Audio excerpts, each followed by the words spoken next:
आज यहूदियों ने दुनिया भर के मुसलमानों का जीना हराम किया हुआ है और मुसलमान यहूदियों को अपना सबसे बड़ा दुश्मन मानते हैं। मगर सवाल ये है कि क्या हमारे बच्चे जानते हैं कि ये यहूदी दरअसल कब शुरू हुए, इसराइल लफ्ज़ कब पहली बार इस्तेमाल हुआ और इसका मतलब क्या है। मुझे यकीन है कि हमारे बच्चे तो दूर, हम भी इन सवालों के दुरुस्त जवाब नहीं जानते।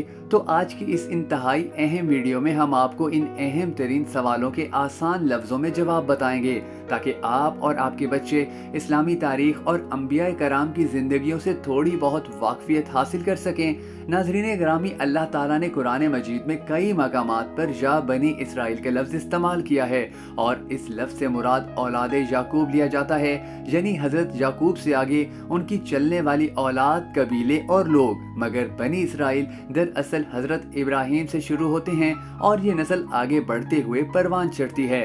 हज़रत इब्राहीम के दो बेटे थे, एक का नाम हज़रत इसहाक और दूसरे का नाम हज़रत इस्माइल था। पहले हम हज़रत इब्राहीम के बेटे हज़रत इसहाक के बारे में बात करते हैं, जिनके भी आगे दो बेटे थे, हज़रत याकूब और ईसू। इन्हीं में से हज़रत याकूब का लक़ब इसराइल था। अब हज़रत याकूब के आगे 12 बेटे थे, जिनमें से एक का नाम यहूदा था। नाज़रीन, याद रखिएगा कि इसराइल लफ्ज़ कि जिसका हेब्रू ज़बान में मतलब अल्लाह का बंदा होते हैं, ये लफ्ज़ हज़रत याकूब का लक़ब था। यही बनी इसराइल यानी इसराइल की औलाद यहूदी कहलाए। हज़रत आदम से लेकर हज़रत मलाकी तक जितने भी अंबिया गुजरे हैं, यहूदी इन सबको ही अल्लाह के अंबिया मानते हैं और मलाकी को अल्लाह का आखिरी नबी समझते हैं। बनी इसराइल यानी यहूदी मलाकी के बाद जितने भी नबी आए उन्हें नबी नहीं मानते और अभी तक मशियाख यानी मसीह के इंतज़ार में हैं। इनके नज़दीक मसीह ही अल्लाह का आखिरी पैगंबर होगा। इस तरह यहूदी तौरात को तो अल्लाह की तरफ से नाजिल शुदा किताब मानते हैं, लेकिन अंजील और कुरान मजीद को नहीं मानते। कुछ तारीखी रिवायात के मुताबिक हज़रत नूह अलैहिस्सलाम के बेटे हज़रत साम की वजह से ही यहूद को सामी भी कहा जाता है और इसी लफ्ज़ से सामियत के अल्फाज तारीख में राइज हो गए। यहूद अपने नस्ली तफाकुर और अपनी कौम में अंबिया और सलातीन की कसीर तादाद से इतने गरूर व तकब्बुर में मुब्तला हुए कि जहाँ एक वक्त में दुनिया की अफजल तरीन कौम शुमार होते थे, गरूर व तकब्बुर की वजह से खुदा की नज़र से इतने ज्यादा गिरे कि इन पर कुरान करीम की ज़बान में मग़ज़ूब लफ्ज़ का इत्तलाक होने लगा। अब सवाल ये है कि आखिर इनमें इतनी अकड़ और इतना गरूर किस बात का था। तो इसका पहला जवाब ये है कि इन्हें मालूम था कि अल्लाह ताला ने इन्हें कौमों में सबसे अजीम कौम होने का लक़ब दिया है, और दूसरी वजह ये थी कि वो हज़रत इब्राहीम की औलाद होना अपने लिए फ़ख्र मानते थे। इनके इस फ़ख्र को समझने के लिए आपको ये जानना ज़रूरी है कि हज़रत इब्राहीम अलैहिस्सलाम की शख्सियत कितनी ज़्यादा अजीम और बावकार है।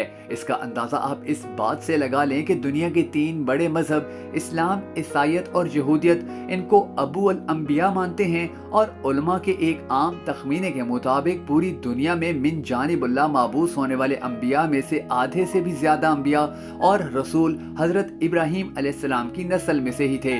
इसके बाद मसलन हज़रत इब्राहीम, हज़रत इस्माइल, हज़रत इसहाक, हज़रत याकूब, हज़रत यूसुफ, हज़रत मूसा, हज़रत हारून, दाऊद, सुलेमान, अय्यूब, यूनुस, शमूएल, इलियास, ज़िक्रिया, हज़रत याह्या अलैहिस्सलाम और हज़रत मोहम्मद सल्लल्लाहु अलैहि वसल्लम सब के सब हज़रत इब्राहीम अलैहिस्सलाम की ही नस्ल से हैं। और इब्राहीम अलैहिस्सलाम बज़ाते खुद 10वीं पुश्त में हज़रत नूह अलैहिस्सलाम और उनके बेटे हज़रत साम से नस्लन मंसूब हैं। इतने अजीम नबी की औलाद और कौम होने का फ़ख्र बनी इसराइल के लिए अज़ाब इलाही का सबब बना और बहुत से कबाइल को बंदर और सुअर तक बना दिया गया।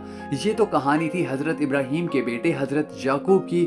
दूसरी जानिब हज़रत इब्राहीम के बेटे हज़रत इस्माइल से सिर्फ एक ही नबी माबूस हुए, जिनका नाम हज़रत मोहम्मद सल्लल्लाहु अलैहि वसल्लम है। याद रखिएगा कि पिछली कौमों में अल्लाह ताला ने बनी इसराइल को कायनात आलम में सबसे ज़्यादा फजीलत दी थी, और अगली कौमों के लिए नबी करीम सल्लल्लाहु अलैहि वसल्लम और उनकी उम्मत को सबसे ज़्यादा अफजल बनाया। और यही जेलसी और तकलीफ ही दरअसल यहूदियों की मुसलमानों और इस्लाम से दुश्मनी की सबसे बड़ी वजह है। अगर आपको हमारी ये दिलचस्प हक़ाइक़ पर मबनी वीडियो पसंद आई हो तो इसे लाइक करने के साथ साथ ज़्यादा से ज़्यादा मुसलमानों तक शेयर करना हरगिज़ मत भूलिएगा।